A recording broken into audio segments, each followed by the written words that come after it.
All right, Fight Hype, Sean Zattel here with Blue Chip, Yeah. Ryan Martin. Ryan interviewed you so many times over the years as an undefeated guy. Blue Chip was the name, Blue Chip prospect. Yeah. Then, how was it in 2019? You challenged for the world title in 2018. What was that like, just having to sit on the sidelines in 2019? It was actually good for me, and I got to reorganize myself and the people around me. I switched trainers, I switched locations. I'm here in Las Vegas now with Team Barry, and I'm very excited to be with these great people. And just a switch of scenery. 2019 was a year for me to regroup, to me personally to get everything in order in my life.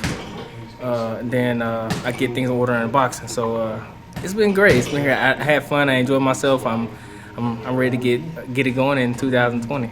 You've always been a tall junior welterweight, super lightweight. You had a good undefeated run there for a while. Yeah. Are you going to be coming back at that weight?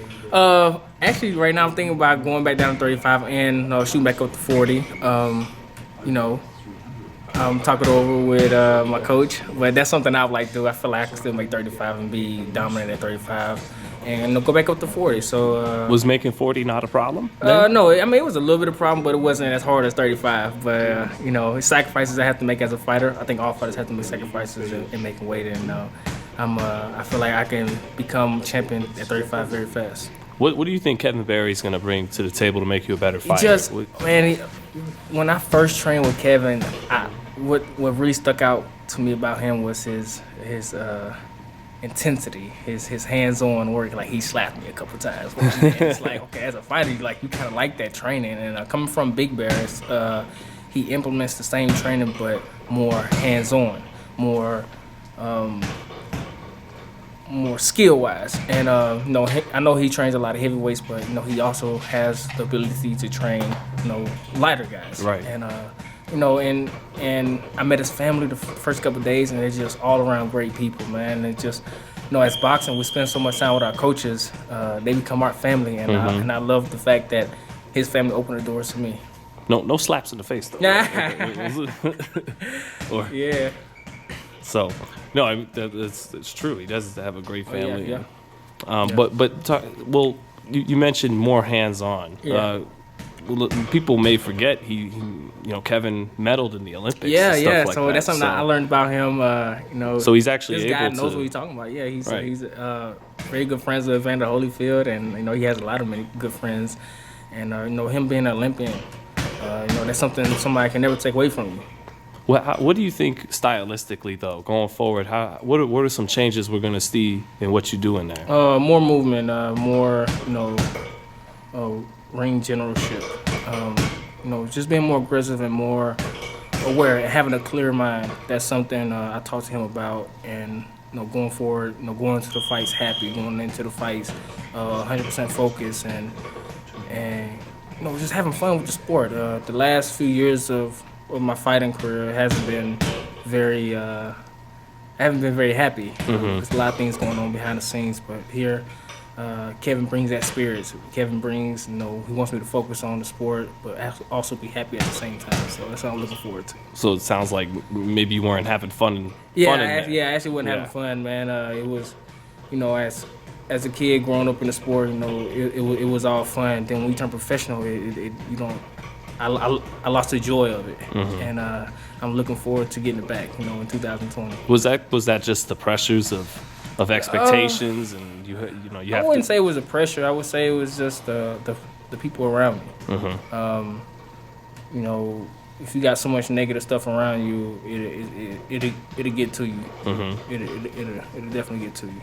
But I'm here with a new team, new location, and I'm happy where I'm at. Was it ever tough just to go back to the last fight with Josh Taylor? Actually, speaking of that, I haven't even watched the fight. It wasn't even 2% me in that fight. Physically I was ready, but mentally I wasn't there.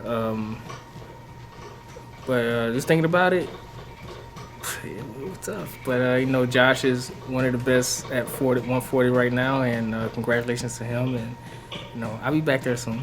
Were you not surprised to see him go on and do what he's done now? Actually, no. I wasn't surprised because he's a very good boxer. I was surprised how he fought Prograis. He fought toe-to-toe with him, which Prograis is a very strong fighter, good fighter. I didn't expect Taylor to fight him like that. But, I'm looking forward to what's next for him. And, I'm going to work my way back up and get a rematch with him. And, redeem myself and show people the real Ryan Martin.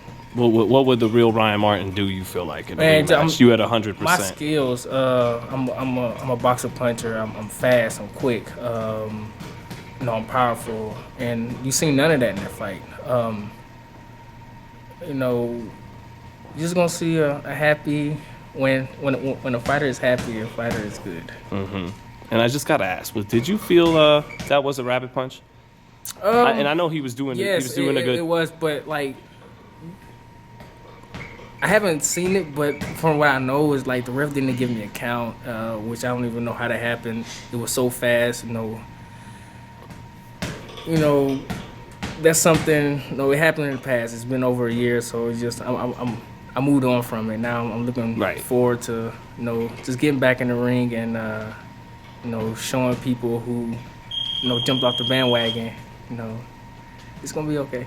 And I just before I let you go too, just gotta ask because I actually came here thinking, well, maybe he's coming up to welterweight. Ooh, that would be a good idea, but later on. First, I got to take care of business at redeem myself back at 140, 135, and go up to welterweight. That's always been a thought in my mind, fighting at the 147 and 154. And I have the body frame to do it. The height's there, right?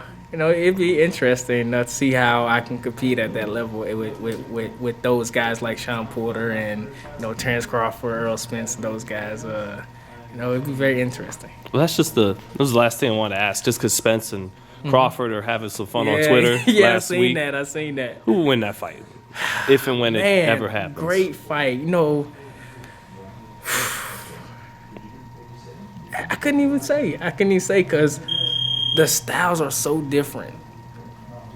I know Terrence Crawford is a superior fighter, so is Spence. I couldn't pick, man. If I had to put money on one,